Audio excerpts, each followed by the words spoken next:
Debout Congolais, unis par le sang, unis dans l'effort pour l'indépendance. Ensemble, défendons la patrie et gagnons cette guerre insensée du M23, appuyée par l'armée rwandaise.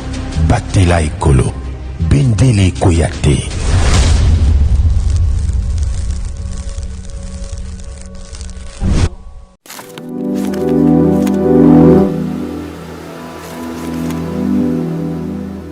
Voilà, fidèles téléspectateurs de GCAM Télévision, n'a souhaité bino le bienvenu na katia émission na bino préférée Debout Congolais Bisikagnon Sobozwami à travers République démocratique du Congo, à travers Mokili Mobimba.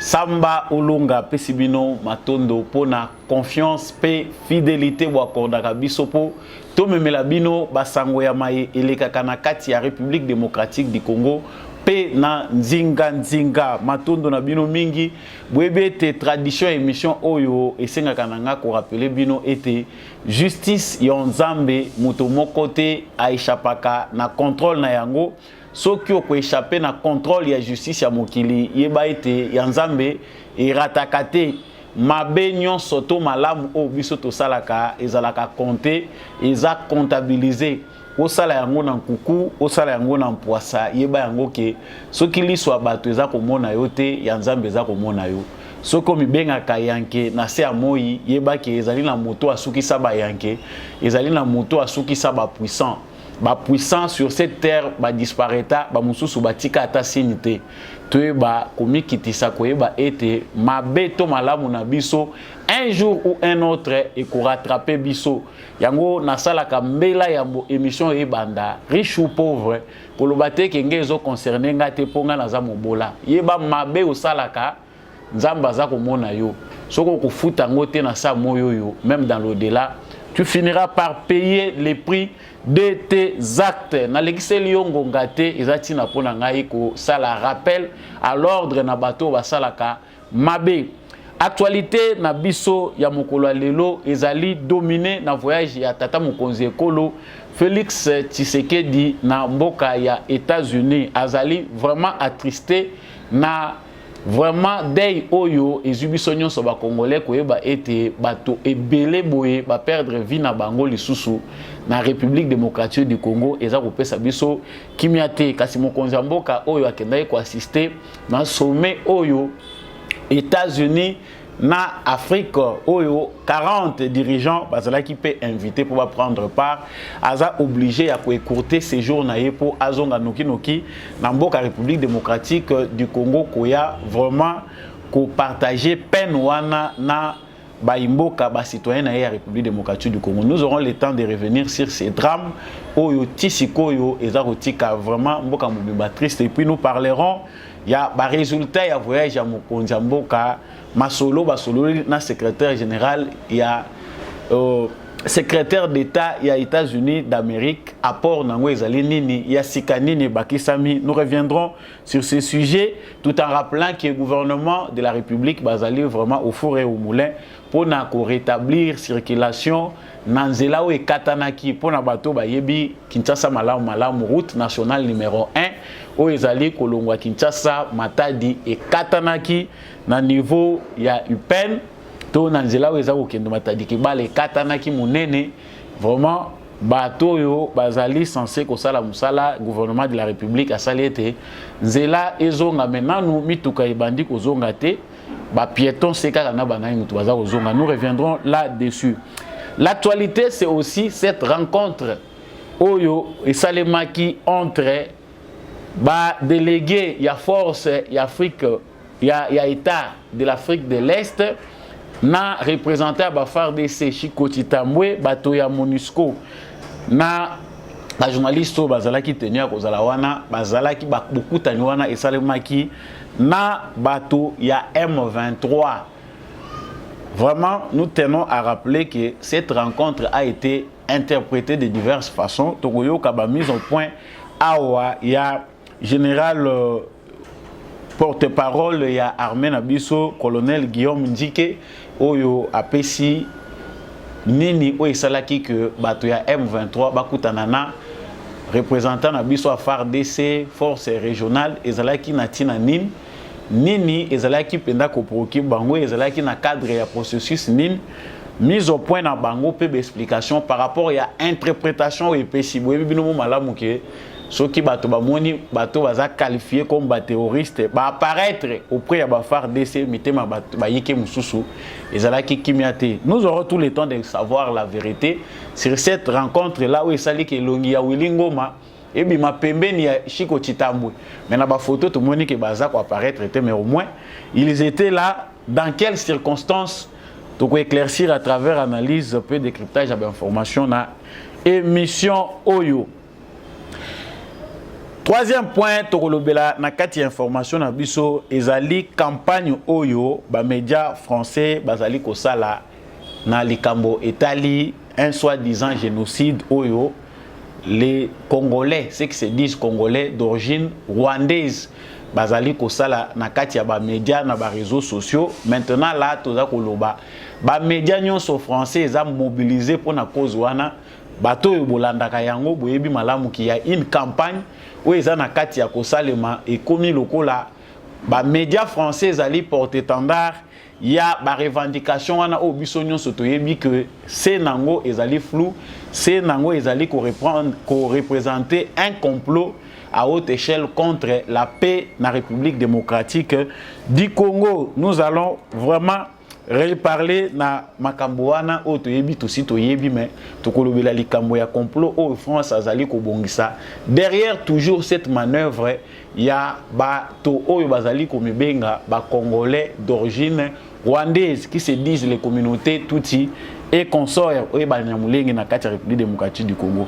Bongo tokosukisa na Ndeko Katumbi.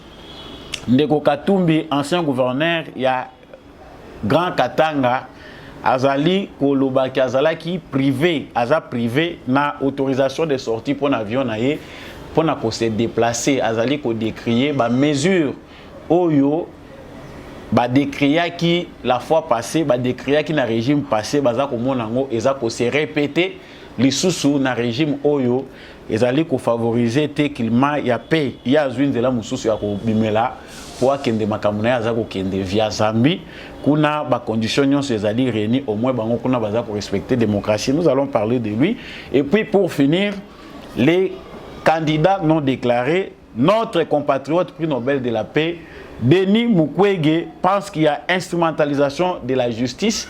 Azape kokanisaki ezali na tricherie oyo déjà ezali planifié concernant makambo etali ba élection menanyon soana peuple congolais azala angele peuple congolais azala vigilant.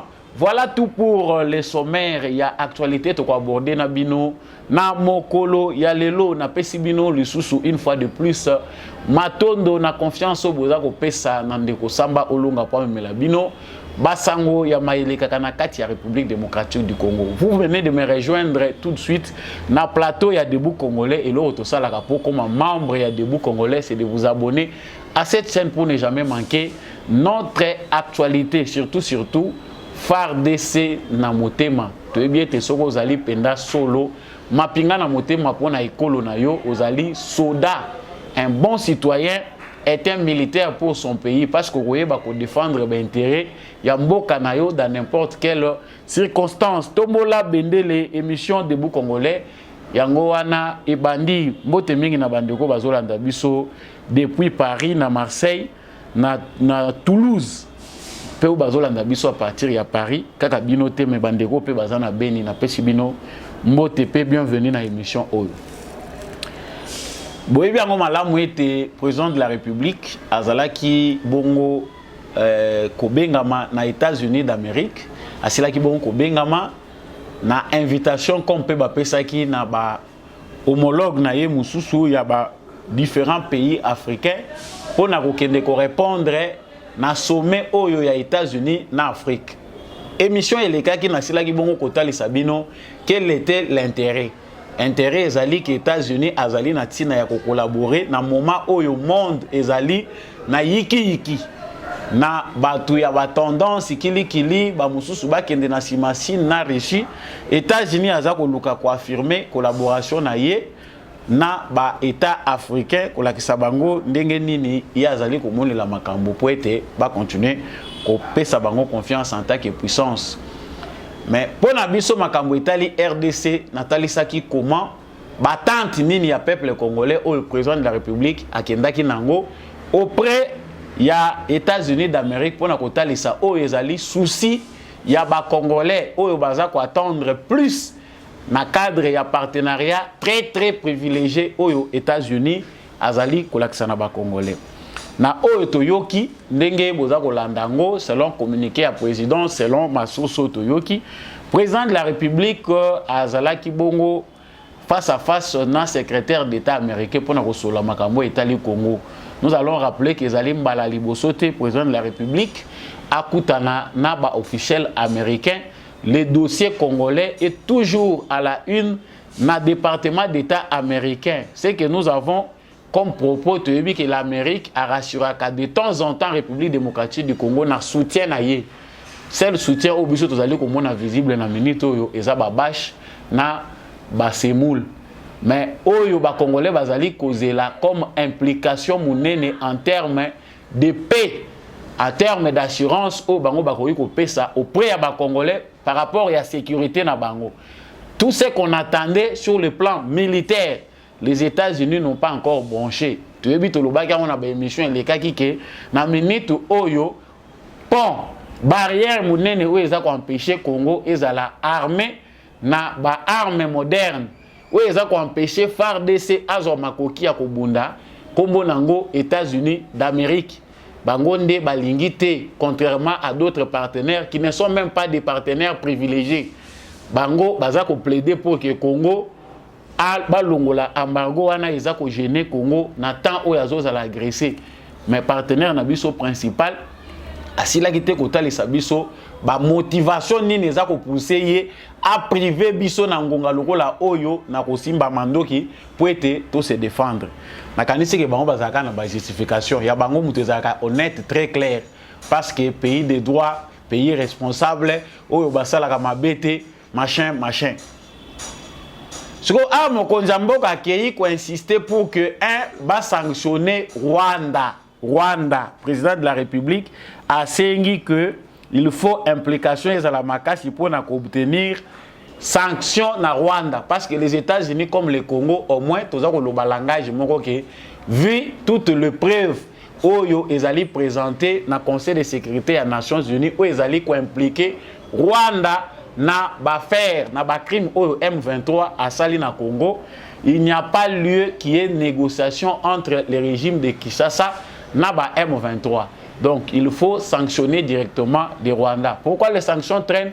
Wana est sous mystère. Oui, les Congolais qui ba Congolais ba hausser les sous-voix pour obtenir ces sanctions. Le président de la République comme porte-voix, il y a ba Congolais nyonso atali siango na ba américain. Au moins maloba o to lobaka awa déjà comme pe les sous pas ba américain.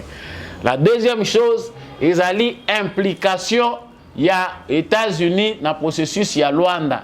TBT dans Luanda, on a demandé les retraits, c'est cessation immédiate il y a ba conflit topé à Bitumba entre FARDC et M23. Bato ba yebisaki FARDC, ba senaki na gouvernement Congo qui boté les mananu, l'état boza ko s'affronter zo sala malamu te population ils en débandade. Botsuka wana M23 a se retiré pas se soumettre dans le processus wana, c'est les États-Unis, c'est la communauté internationale.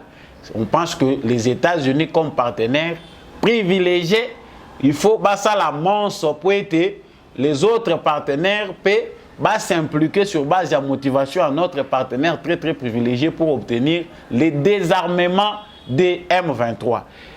Wana ezali makambo elobami kuna obison sotoko koyeba menakanisi que dans langage brut le président de la République a vraiment tout le temps de dire haut et clairement les choses telles que les Congolais baza ko vivre en awa. Nakanisi avant Félix Tshisekedi a comme auprès à américain, il a eu tout le temps bango américain baza na tous les moyens possibles, tous les canaux possibles où il faut permettre bango qui base d'informations sur tout ce que murmurent les Congolais. Nasina lobaki yango ki pa na biso langue eza sous na poche te. Oh pour bazo soutenir Tshisekedi nasina lobaki awa to bomba solo lemo na poche te. Ba américain pour prouver biso que réellement ces partenariats privilégiés existent, ils doivent écouter et suivre les langages des Congolais.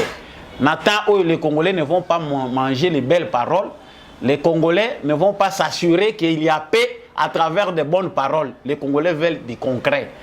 Ambassadeur américain nasina tindela ke maloba baza na obalanda kanga très bien boye bisaba américain ce que dit le président Félix Tshisekedi peut-être il peut utiliser les langages des démocrates mais les Congolais comme boza ko mona ngo na ba différentes manifestations ils sont dans la chaleur oyo ba africains nyonso baza nango ya ko kende na bango na ba camps divers ko kende na bango na ba solution mususu.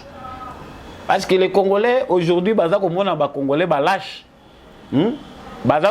Certains Africains lâchent, surtout principalement les Congolais, parce que l'âme, il y a des Congolais, l'esprit des Congolais n'est pas un esprit de barbares. Oui, il faut pousser que la plupart sont dans le terrorisme.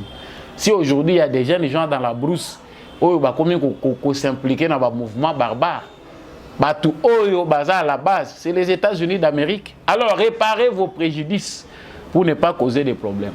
Mais pendant ce temps, le président de la République a été surpris par cette nouvelle où ils ont andé bisonyons. Au moment où il a présenté que mission Tepoto de Belalikambo Oyo, un drame de plus.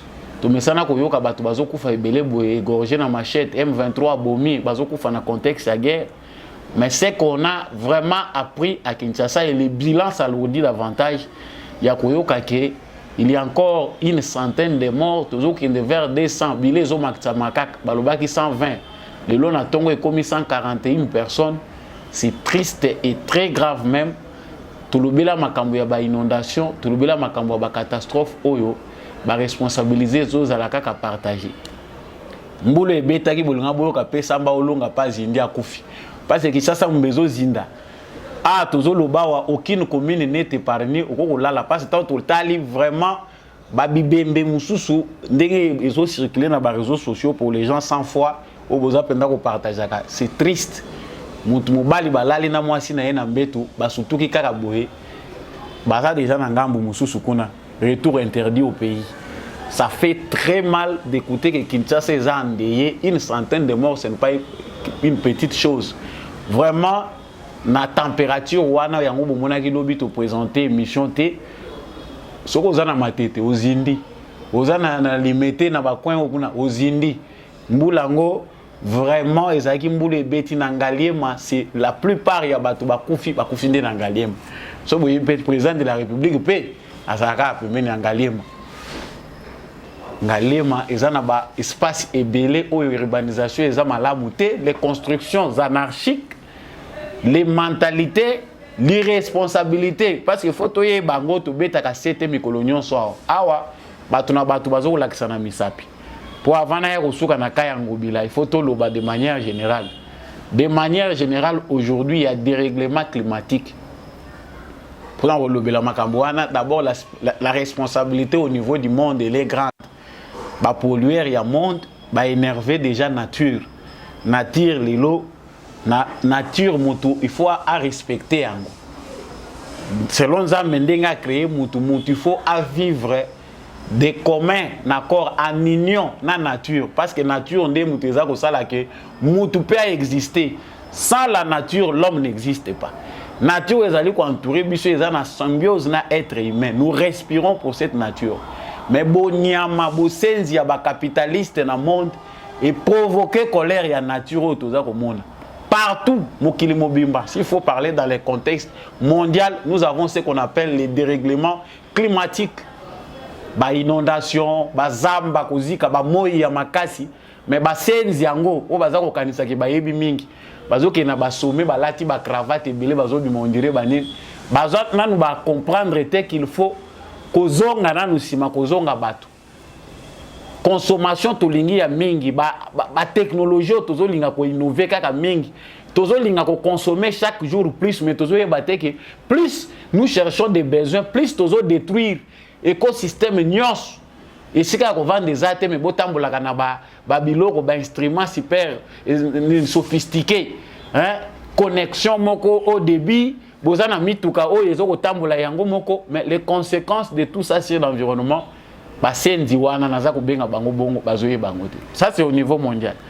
Au niveau de notre pays, nous devons les reconnaître que notre pays a souffert de l'absence de l'autorité de l'État, de l'absence d'une bonne planification. Ça fait de là plus de 50 ans.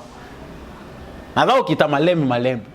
Pour une place aux autres misapi, otali Ngobila, otali Tshisekedi, otali nani, les responsabilités sont partagées. Nous sommes un État en refondation pour na bateau bazako comprendre. Mobutu a géré l'État congolais pendant 32 ans. Le rôle a bien privé naïe. Na expliqué à Léopold II. Donc Tcheyo wana sala ndenge ya lingi. Mboka mobimba exaki réduit na volonté naïe. Les restes des ingrédients positifs autres za ko lokota pour na honorer mémoire. Pour tout chango na cadre histoire na biso ici les cas ezaka ka babilo ko lokota. Mais dans l'ensemble, l'État congolais a été réduit à néant pendant 32 ans de Mobutu.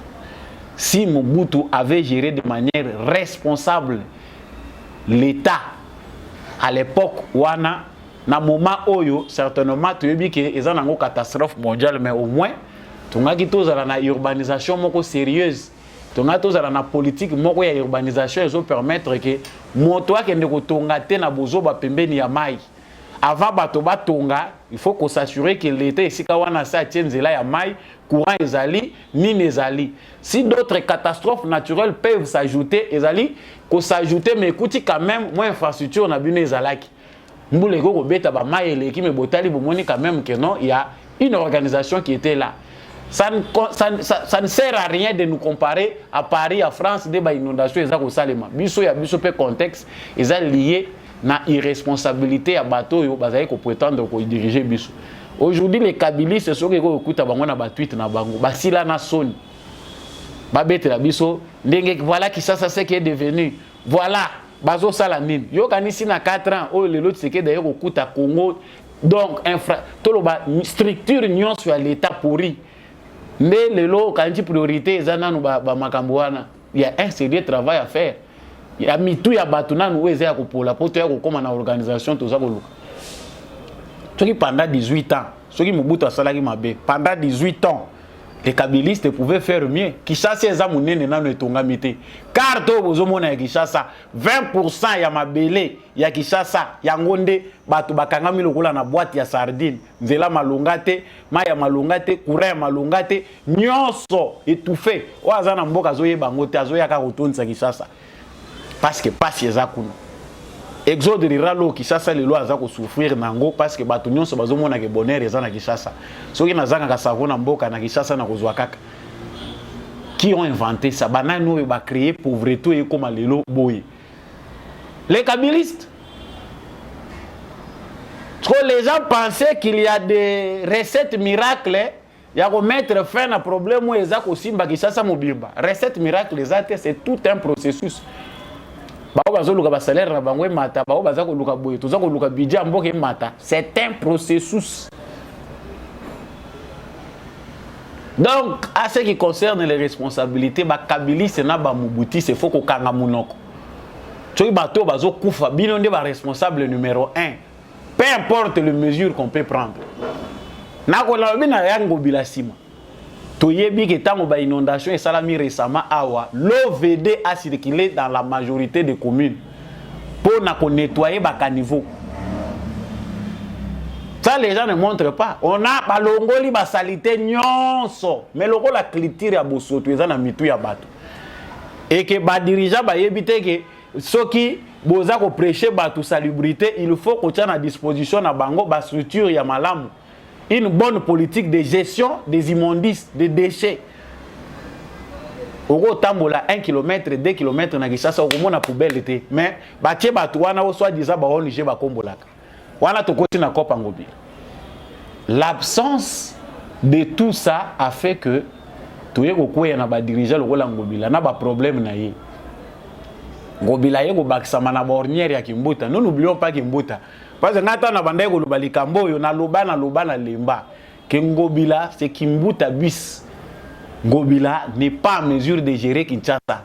Total na nous forme ya yeko côté dans la politique. Est-ce que Ngobila normalement aza muto yo aza qui animé na souci à servir mboka na ye ou bien c'est comme tous les autres kabilistes oyo ba mona kike na koti na ngana kuti na opportunité na kota na politique na se retrouver nanga. Il y a des politiciens comme ça. En passant par Yumbi pour na koya ko koma na ville à Kinshasa, nous savons que la responsabilité Tshisekedi muto chango bilate. Toki ba tuna ki Tshisekedi a chango bila. Tshisekedi n'allait pas peut-être mettre Ngobila. Nous savons tous de quelle manière Ngobila est arrivé dans l'Assemblée dans la ville à Kinshasa. C'est-à-dire que les Kinois méritent Ngobila. Inutile binobo taxer Tshisekedi. Tshisekedi abandonné ko nommer ba gouverneur té. Les gouverneurs bazako leka nanzela élection provinciale. Soki bino ba Kinois bomonaki bomoni ke Ngobila na ça n'arrange pas. Bosani adresse à l'Assemblée provinciale à la ville à Kinshasa. Oyo la plupart des députés bakota na bango na COP. Oyo baba nego chama kela wana bina kutanga bakombo le lote mais posaka kutanga bakombo. Maître Peter Kazadi ayaki awa Ngobila ba station qui sasa mobimba ils ont représenté danger chaleur mais ngana zolo ba vérité baloba ba corrompa yo yango kanga munoko Ngobila koma malamu. Ngobila koma malamu. Aujourd'hui Peter Kazadi ne dit plus un mot en Ngobila. Mais c'est suspect. Même si tu as des détails à profondeur, mais bateau union ça va l'opposition, bazo tsango bila musuku er union. Bakanga munoko, ba comprenant na bango circuit que place oyo bato bazo lia yo comme mama kele l'été benda kit yope bandaka kozwa. Bateau loko soki bato bazo lia makele les alakate mutunyo ça zo se préoccuper li solo ndé alaka. Moyen boso nezate, soki yo kuti bato bazo lia, moyen vanda na kwa ezate ali yo pe kotaka na danse. Aujourd'hui, ceux qui bosoto, qui ne bosoto, il y a une illustration aux années. Qui ne bosoto, le président inauguraki, la alansaki, campagne à kin, bopeto, aucune poubelle. Ba poubelle au basala qui moi semblant ya kocha na boulevard du 30 juin, kende wana mususu ezalaka existakate. Pas de camions oyo et ça la quotidiennement. Musala ya koyana ba espace public ko longola ba décho ba tozo boire quelque part tant tozo prêcher ba to ke obo longola ba foule bo sala soki bani. Mais c'est clair que les autorités provinciales bazana bango absent na koyeba ke mais au moins l'Union européenne ba yeka ka en époque ya Kimbuta ba simbi kaka 9 communes na ville na centre ville na Kinshasa. Propriété kota bato baza ko futa manakati wana bande ko futa ma baza ko zwa salaire décent okomona bango ba mema fulu te sa ba finikango au moins ba commune 9 ou ezaki concerné propriété kota bosenzi na mutu ya congolais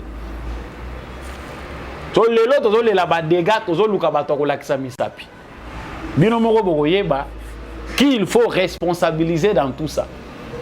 Motonini oyo kokucha comme responsable par rapport à Makambo ezana katakolika.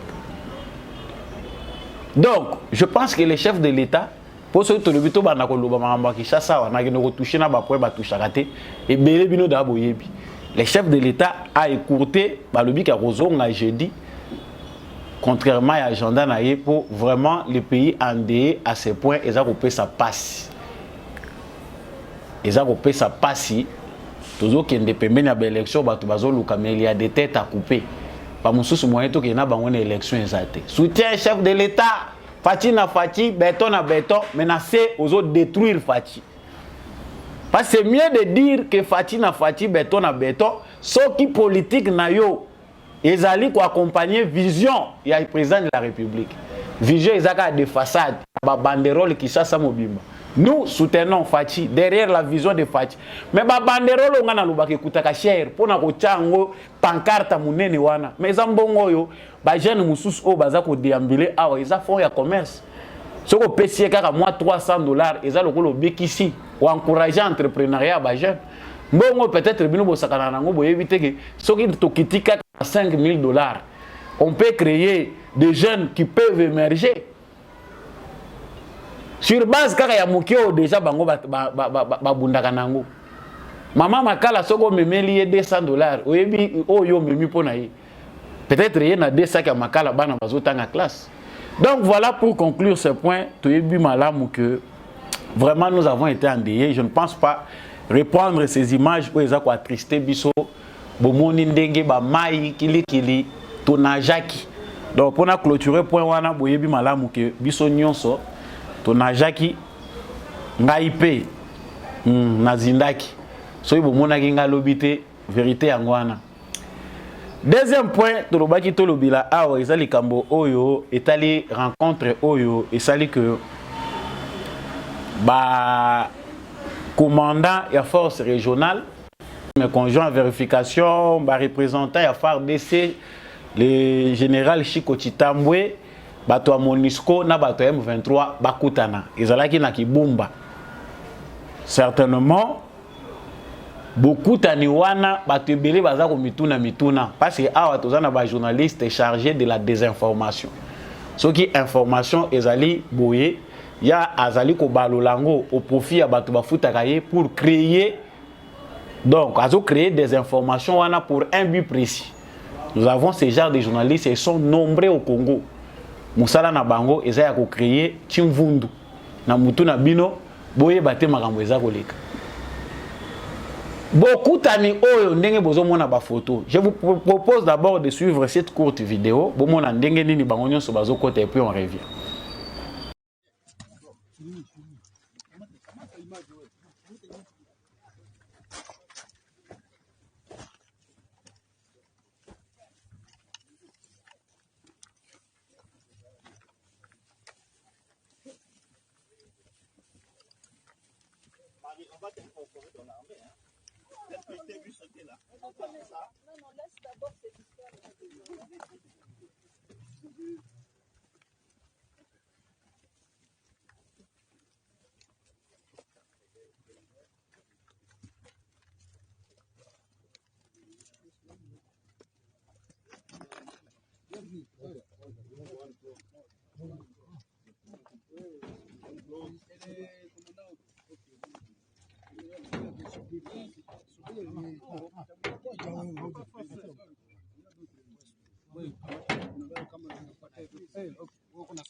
Voilà. Ndenge bomoni bato bakutani ezali dialogue te.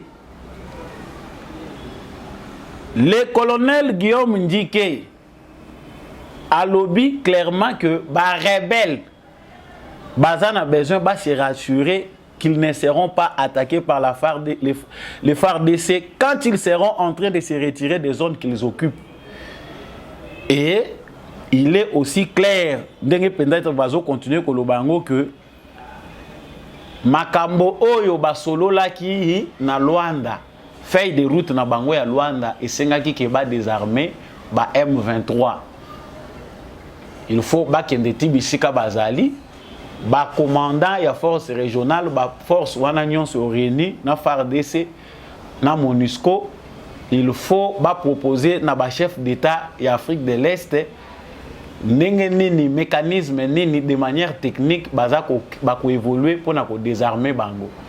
Quant à ba généraux ndenge tomoni bango wana ndenge basololi bako procéder de manière à ce que ba appliquer feuille de route wana ezako sala que M23 bazala complètement désarmé. Même si on ne sait pas d'abord sort na bango ezanine na finalité. C'est-à-dire ici c'est clair. Négociation bateau bazako bengango négociation, les militaires ne négocient pas. Les militaires aucunement déjà bamona wapi ba militaire ba kende ko engager l'état. Les militaires ne font pas la politique. Quand ba discussion ezalaki na ba mouvement rebelle, ceux qui ont représenté le gouvernement congolais, tout mona gango clairement na processus à Nairobi, bazalaki ba envoyé ya chef de l'état ndenge bakendaki. Les militaires n'ont pas mission d'aller négocier. Mais nous voyons certains journalistes dans les médias, bazui, ba image wana ba publier ngo balobi. Voilà Gouvernement qui chasse ba lobby ke ba kokutana te ba kosolola te na ba terroriste. Non. Le gouvernement de Kinshasa à lui seul a refusé de faire participer les M23. Il y a ba Wilingo mana ba Sultani Makenga na ba table de négociation. Pourquoi? Parce que c'est un mouvement terroriste. Mais la force régionale, la communauté internationale, les Nations Unies, ba pesi faire des routes na bango au Congo est approuvé. Et ça ko senga que ba kita sur les lieux bisika ba M23 bazali. Question munene awa biso faut comprendre ezali que na lobakango mingi awa pe batobele, je pense que ba lobaka yango la solution du Congo ezali conscience ya ba congolais mais tozali pe ko s'adapter na problème ya communauté internationale où il faut rendre biso justice. Il y a une part de responsabilité internationale où ezali ko sala que la solution au niveau international ou bien au niveau mondial ezala solution moko pacifique au bazako lukake kimia ezala. Même si nous les Congolais aujourd'hui te réformer armée na biso. Même si aujourd'hui nous sommes en mesure de défaire tous ces mouvements rebelles par rapport à la paix dans la région ya Grand Lac, par rapport aux relations de bon voisinage dans le continent où nous appartenir, les dialogues, la diplomatie doivent toujours continuer parce que tokobundana mokili mobimbati. C'est dans ce cadre-là que le processus est allé au Tambola. Ba photo boza ko mona ya ndenge bakutani. Donc sur la normalité à Makamboye, il n'y a pas possibilité que Wilingoma ou tous ces autres rebelles. Les kabylistes aujourd'hui qui s'évertuent, il y a qu'on continue toujours à insister. Baboya qui négociation, awa bakewana baza ko négocier. Boza na miso ko mona to bozo mona. Ça fait honte. Tant que tu mona na kati ya bateau, tu as mona ba terroristes et autres, même teni ya garde républicaine. J'ai pris une photo pour la Sabino Bomona comment ba aventure ezako salema. Si on a défait ces mouvements, quelles étaient les conclusions? Batouana batiaki bango wapi? Bibundeli na bango ekenda pona ko comprendre que toza ko bunda na lika moko ya culture ese kota na mito ya bato.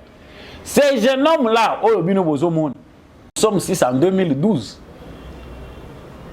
10 ans après, il revient dans le processus sur M23. Comparer les deux images, on utilise ces mêmes jeunes-là. Parce que les M23 étaient défaits militairement, c'est compris. Bateau yoyo, pour ne prendre que lui, ne pas parler de Willingoma et les autres. Mais bateau yo bilongo mi balé oyo muto bozo mon. 10 ans après, il était encore très jeune. Bake ba bombié soki na Uganda, soki na Rwanda, bazongi na ye lisusu.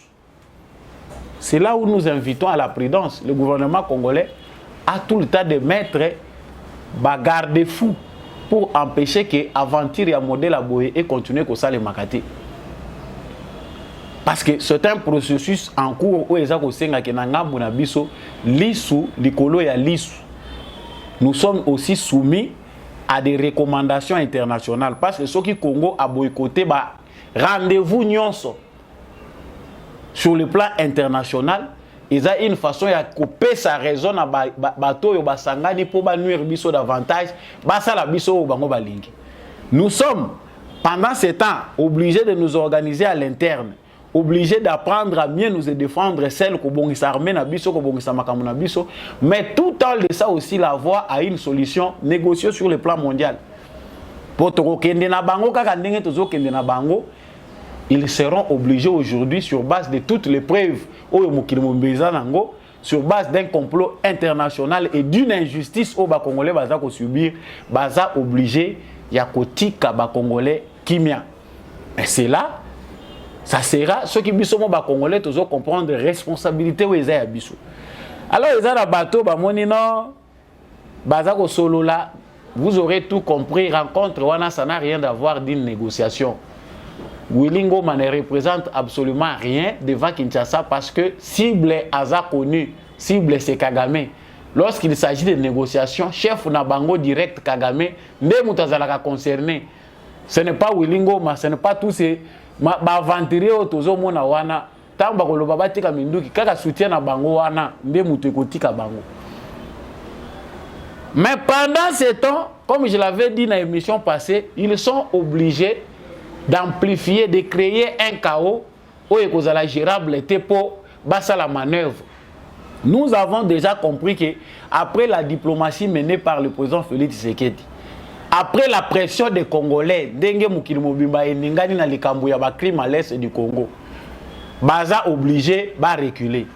Mais en cherchant à reculer, là, Baza pe na ba mécanisme ou Baza ko résistance, c'est de créer un désordre généralisé pour chercher à gagner du temps. Ces désordres-là, je l'ai dénoncé dans ma émission et les kaki. Ba frontière et fongwami, les Rwandais, ba touti oyo, ba éduquer bango qu'il faut binobo continuer ka ko embêter ba Congolais, ba sopani li sous prétexte que bazali ko luka ba bomabiso. Yo ofanda kana bunagana te. Ofanda kana ba territoire wana nyonso te. Bazo ya na bango na ba camion, bazo faire marcher na bango pour montrer à la communauté internationale que voilà, il y a des massacres, il y a des gens qui fuient leur village, baza ko kimela biso près na biso parce que biso mutozo sécuriser bango. Et lobby ministre des Affaires étrangères, il y a Congo, Christophe Lutundu la Bolanda qui a une émission passée que recette ou aneza ko futa les sous-soutés, il y a génocide dans le Congo, tala makamozo sala, même la communauté internationale ne sait plus aujourd'hui comment faire pour réparer complot na bango ba créer qui na Congo. Parce que ce qu'ils sont en train de faire aujourd'hui, c'est ce qu'ils ont fait pendant plus de 20 ans. Tozo Kendelelo 30 ans yangoyo, les Tutsis n'ont fait que se victimiser à travers Kagame pour montrer à la face du monde que la communauté internationale, il faut aller dans secours na bango pour bango bazali menacé. Maintenant la finalité c'est que bino aussi doit prendre bango que chaque fois qu'on banda ko crier, biso to koya na secours na bango na bino. Aujourd'hui, c'est ce qu'ils apprennent. Basi ya bandeko na biso wana batuti parce que tant que baka batuti c'est de manière générale, mais il y a des gens au bazar impliqués ni de près ni de loin. Même dans les mauvais grains là, hein, il y a toujours aussi des bons, même ceux qui ont à compter, au bazar na bango impliqués ni de près ni de loin. Mais batikali ba otage. Hein, il y a Kagame pour se servir dans la politique naïe. Je parlais ici des médias français, leur rôle toujours génocide de Tango et Bandaka, les médias français, toujours, ils ont joué leur rôle pour créer les Kagame Carapace pour essayer à accomplir Nyon Soaza Kosala les lois à l'est du Congo. Nous savons que la France, le Canada, la Grande-Bretagne, les États-Unis, ils ont bénéficié de cette architecture, il y a un massacre Nyon Soyo et bénéficié d'une entreprise multinationale, il y a un pays na bango. Mais il est temps de créer, les Congolais aujourd'hui crient vengeance, les sangs des Congolais crient vengeance, les Congolais en ont marre. Ils ne veulent plus de ça, les Congolais ont besoin de reprendre le contrôle dans le Bango, ça suffit, ils crient chaque jour. Mais que fait la France hypocrite? La France de Macron, incapable de s'adapter à la nouvelle logique visuelle à Sikao Tshisekedi Nangoïza, tout rectifier tir. Le Congo n'a pas chassé la France. Le Congo n'a pas l'intention de créer de conflits avec la France. Mais la politique française, aujourd'hui avec Emmanuel Macron, est dans les ornières du passé. Les médias français, Soki Botali, RFI, France 24, TV5, les médias, réseaux sociaux, partout où ils sont, basui campagne oyo ya batuti ba commission ngo ya bango. On sait bien qu'à Kigali, droit à manifester zalakati. Mais qui sont ces gens-là où ils ont manifesté, babimi, balobi, biso toza ko senga tozonga na Congo. Ce que disent les M23 médias où ils commis ko prêter bango attention pour na ko vulgariser ba aventure na bango et commis des médias français. Chaque jour, non, il y a déjà baza ko manifester, baza ko senga et bazongeli les sous démarche wana partout dans ba pays, nyonso bavandi, non un génocide est en cours. Depuis baza ko créer ngo les sous kaka ndenge bazaka habitué à koboma batu ko créer. Et les médias français, comme Macron est aujourd'hui proche de Kagame, lui il est chargé à travers leurs médias d'État de relayer ces histoires-là. Ba commander, ba soutien à bango na Nations Unies pour retarder ce qui est déjà prévu. Si vous voyez Conseil de sécurité azana ba preuve nyonso, mais bazali toujours kozwa tango pona ko appliquer makambo esengeli ba appliquer comme ba sanction sur le régime de Kagame. La France est dedans. pour empêcher que bah appliquer bah sanction wanati. Chers compatriotes congolais, chers internautes, vous qui suivez de partout, comprenez d'où passent les blocages. Ba preuve yango Nations Unies azanango, ba preuve yango ba État wana nyonso ezanango. Mais comme il bazo sanction et comme il les osenga mutuka ezanango na carburant eza en bon état et comme ko senga bo tindika ngo lisu ya ko tindika. Ndenge kana lobaka na plateau que rien n'est acquis. Le temps est bon mais il faut l'amplifier davantage. Ba ennemi à Congo bazola la na bangote chaque jour qui passe baza ko lukaka ko développer ba mécanisme pour nous endormir. Ceux qui ba moni kotoyo esingite omoni ba bimi lokola bazolo ba langage moko na bino. Tant ba ko mona bosai lokola boyambi langage wana ba adopter mécanisme mususu po bazonga lisusu kaka na même rythme wana. Soyez éveillés yango na lobaki la fois passée qu'il ne faut pas se contenter des propos. Il ne faut jamais se contenter na ba dire il y a un diplomate oyo pour récupération politique azoluka ko séduire l'opinion congolaise. Voilà. Ils ont dit oui, ils ont dit aujourd'hui parce que les preuves sont irréfutables. Les preuves aujourd'hui, personne ne peut les cacher. Bosoto, Makamounion Somabe, injustice internationale, où ils ont décrié partout dans le monde. Aujourd'hui, les citoyens dans le monde entier n'ont pas payé, ah, Makamba Congo, ils ont kande boy. Biloko tozwaka. Oyo, ils ont qui muselé les lots, n'a pas artiste, n'ont pas emboîté les pas. Il faut te féliciter Félix Tshisekedi. Comment ne pas féliciter Félix Tshisekedi parce qu'il a démystifié la communauté internationale dans le plan de Bango Macabre. Tout ce qu'il pensait aujourd'hui caché, Bissot aussi toye bien. Ceux qui Bissot ozo kanisa qu'il faut que la pongi Tshisekedi a kosala yango. Non. Le temps est bon, chers Congolais, il faut l'amplifier.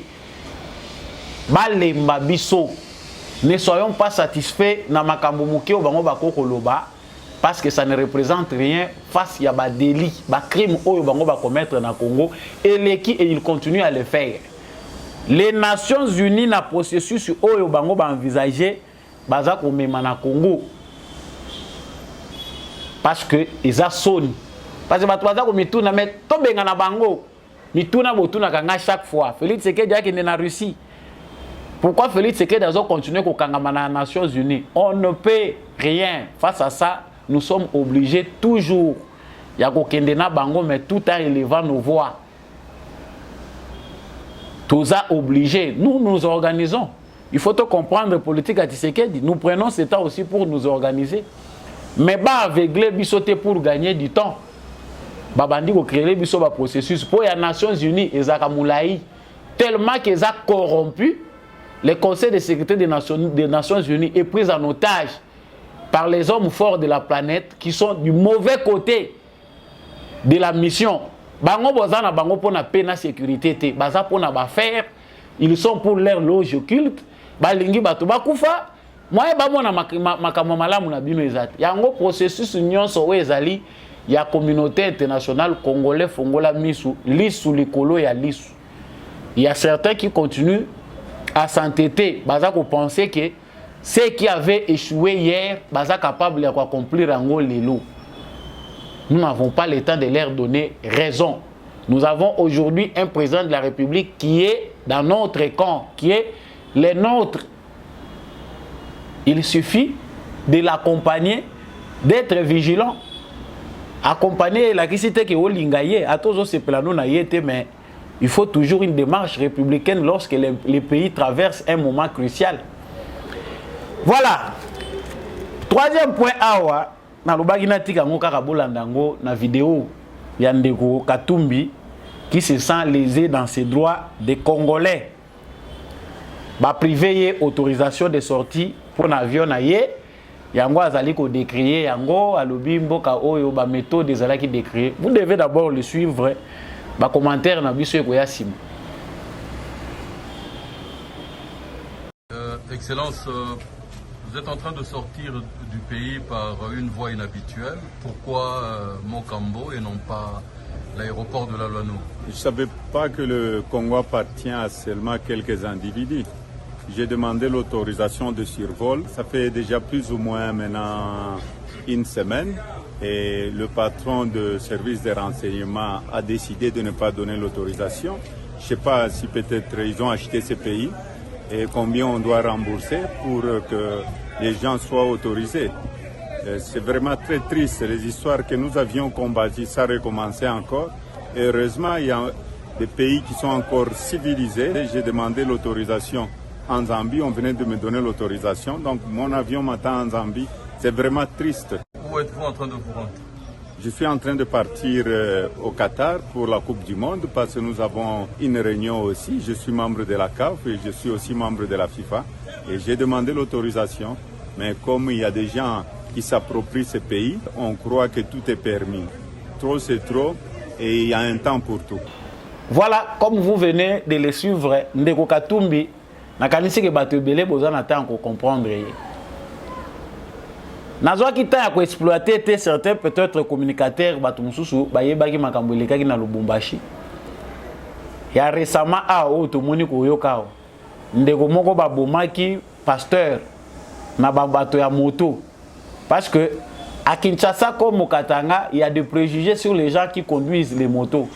Bato nyonso baza ko confondre bango ke bazaka baluba. Alors que partout ils vont, ils appellent na bateau, pe na ba province wana pe bazali pe ko kumba ba moto comme d'autres. Il y a des fausses identités qui ont circulé qu'il y a un Katangais qui serait tué par des Wewa qui sont originaires du Kasaï. Mais tant balandeli procès bakangi na bateau bakangaki, on trouve que celui qui est tué est un Kasaïen. Aza tete là. Ba politicien oyo balandaki na sima dossier wana, y compris Moïse Katumbi, qui se prononce des fois timidement ou pas na ba question awa ya mboka. Akembango na famille wana pona ko kende ko visiter bango pour montrer que tala makambo eza ko salema. Mais pourtant na makambo eza utile akomaka afon. Dossier wana lokola ba comprendre que celui qui est tué est un Kasaïen, ba disparaître mutu moko aza ko lobelango sous na médiaté. Les députés katangais qui se disaient que non baza balembi na comportement ya bakasaye ou baza incontrôlé bakanga munokotile. Aujourd'hui Moïse Katumbi qui veut sortir, c'est dit léser dans ses droits à Monique Congo makambo eza koleka na Congo eza ba méthode vieille oyo ba décrier ki o ba combataki ba ko pekisa eta bimana avion na ye. Nous ne connaissons pas ce que l'ANR lui a dit. Tu éviter est-ce qu'il avait rempli toutes les conditions? Qu'est-ce qui a fait que, est-ce que Makambo Lobi est à solo to ya lokuta? Ndeko Katumbi a moni que Zambie, au moins, nde bazali na respect, ya ba normes démocratiques, bango au moins bazali na makambo ya mabete ya dictature loko les na Congo. Mais tant que la la information, quelque part, Ndeko Katumbi est aussi sujet zambien. Ndeko Katumbi est moko wana azana nationalité, ceux qui belge, azana nationalité italienne, nan to mona papier te o azali ko renoncer na nationalité wana. Il a à lui seul 4 nationalités ou 5 pour na obiso to yebi. Mais si na Zambie notre candidat, notre non déclaré na présidence o muto azako mona kile opposant Congo la monique na Zambie ba droit ezakuna. Mais son fils était zambien, il a les droits là-bas, son frère était zambien. Ceux qui sont Zambie, qui kuna, comment les Congolais peuvent être mal à l'aise? Les Congolais vont traiter les questions liées à la sécurité. Les Congolais vont quitter le dossier et les Congolais vont quitter le dossier à Katumbi. Franchement, ceux qui vont dire que c'est du Mawate, mais ils vont Congolais. Comment chaque fois il y a toujours des sujets pour détourner les attentions des Congolais? Il y a toujours des diversions. Nakatanga yango, nde tozoyoka ke ba milice eza ko se créer. Nakatanga ngo nde Kabila ke ya ke ko vanda tan nyonso awa. Base ya résistance, ya politique ya bato nyonso ba initi seke de komi Katanga. Ezaka ka muke Katanga, ezalaki ya muke nous député Katangé basala boy oh ba nomination c'est pelisi bisoté ba nommé bato baza ba ressortissant na biso. Qu'est-ce qui ne va pas? Soki ba méthode dango décrier à solo yango eza kozonga Katumbi serait au pays au Congo en sécurité. Mais Katumbi était en exil lorsque Kabila était ici. Hakimi Oki en exil. Moutazong ici Katumbi na Congo c'est Tshisekedi. Ce qui va Congolais va comprendre c'est inutile tout le belayango. Au moins tout Congolais a le temps. Congolais va sérieux. Na le bakango bien. Ou a na 5 sens nyons ils ont fonctionner normalement. Parce que même avec le même baba ça n'attend qu'on se renseigner. Je ne pense pas que Azan va comprendre le lobby des Andingini. Nous avons tout dit. Architecture électorale, les Akobaxelabiso, toujours d'informations à Sika. Et Sungayo, ce qui ont une clarté, lumière Yangwana. Pendant ce temps, le pays est endeuillé. Kuna Libanda P, docteur Denis Mukwege pense que justice est instrumentalisée. Il pense aussi de même que l'élection, déjà, tricherie est à planifier. Ça, c'est Denis Mukwege. Bandeko, élection est allée koya. Batoyo, botunaki malamute, commencez déjà à voir ce qui se passe. Élection, où est koya liboso. Bademon, il y a époque oyo, il y a la mouka élection en 2018. Nanu basila kité. Bazako luka lisusu forme nini bazako luka kokote. Denis Mukwege aujourd'hui parle le même langage que Fayoulou sur le plan de l'élection. Et pourtant, il n'est pas candidat, c'est vrai, il est une voix. Jusque-là, officiellement, à voix à la société civile. Ndenge Azak prétendre Kozala. Alobi, tricherie est déjà planifié. Malgré cela, il faut peuple à se préparer. Peuple a déjà mature, il a déjà côté les mains pour que tricherie et ça le maté. Chers frères congolais, au lieu d'aller beaucoup dans les analyses, j'ai pensé qu'il faut interpeller beaucoup plus la jeunesse. Éducation électorale, organisation, il y a droit de l'homme, organisation, mouvement citoyen. Au lieu de passer votre temps dans les ambassades, bafuta kabino, yo oza komi benga patriote, au lieu de marcher pour la cause ya mboka na yo, ozozi la bafuta ka yo mbongo eutaka na Union européenne, mbongo eutaka na organisation libanda. Donc militantisme na yo eza basé na moi ba mietu eza ko à l'extérieur pour vous orienter. Il est temps que les gens qui pensent qu'ils sont responsables, tout éduqués Congolais dans la manière de voter malam. Les Congolais doivent comprendre le contexte de l'élection et cette fois-ci, voter utile. Mukwege est un citoyen congolais comme tous les autres citoyens. Il a le droit de créer un parti politique et de postuler. Mais d'adopter un langage, Oyo Ezali, de nature à diviser les Congolais, là ça laisse à deviner. Je pense que je dois m'arrêter là. Nous avons tout notre temps dans d'autres émissions qui vont suivre cette émission dans le Bagi que je suis en pleine préparation. Il y a Kolakisabino Banjeu, il y a des élections Ezali Koya, ma bombe a mis les dessous des cartes des élections qui doivent venir. Les moments venus à présenter Bino Angona différents candidats. Et comment, qui est le candidat incontournable, sans toutefois déjà qu'on en avance, après si nous rendez-vous dans mes collègues, il y a beaucoup d'éclairage sur les élections à venir. Voilà tout pour aujourd'hui. Ceux qui analysent Nangaï, quelque part, au Monaki, que ma question Moussous est éclaircie, vous avez le numéro en bas de votre écran. Vous pouvez toujours nous envoyer vos questions. Attendez, au moins, à répondre. Yibango ke biyano okozwango na ba émission soko opozaki mituna malam matondo na bino nyonso oyo bolandi debout congolais depuis Congo central bolandi ngai depuis Ngandanji ka bolandi nga depuis Lodja bolandi nga depuis Bokungu Ikela bolandi nga na ba province nyonso ya République démocratique du Congo bino pe bato bolandi nga na Japon na Allemagne bolandi nga na Europe mobimba na Asie na Amérique Bolandinga na Canada, partout où bino bolandaka, samba olonga na ebiki émission où ça la tour du monde, même ceux qui n'a cité ville na yote, tous à la biso nyonso sima mapinga na biso phare DC en commentaire ndenge bozolanda wana chat toujours phare DC na motema depuis ville oyo ozako soutenir ba phare DC na biso pe ozako tcha loboko na émission debout congolais bendele ekoyate biso nyonso toujours phare DC na motema matondo mingi na ndekombi ya chaque wazaki na sima ya caméra oyo kwete émission oyo ekomela bino matondo mingi na apôtre Gérard Kabeya apesaka biso toujours soutien pour cette émission oyo ekomela pe bino na remercier mingi papa Jean-Louis Timbalanga l'homme de la vérité des urnes Je remercie beaucoup Maman Lisette Mombendou, Maman Bill Bilonda, Boza Ebele, Bozo soutenir l'émission Debout Congolais. Merci Mingina Papa Boniface Mpunga, Papa Kennedy Mukendi et les autres.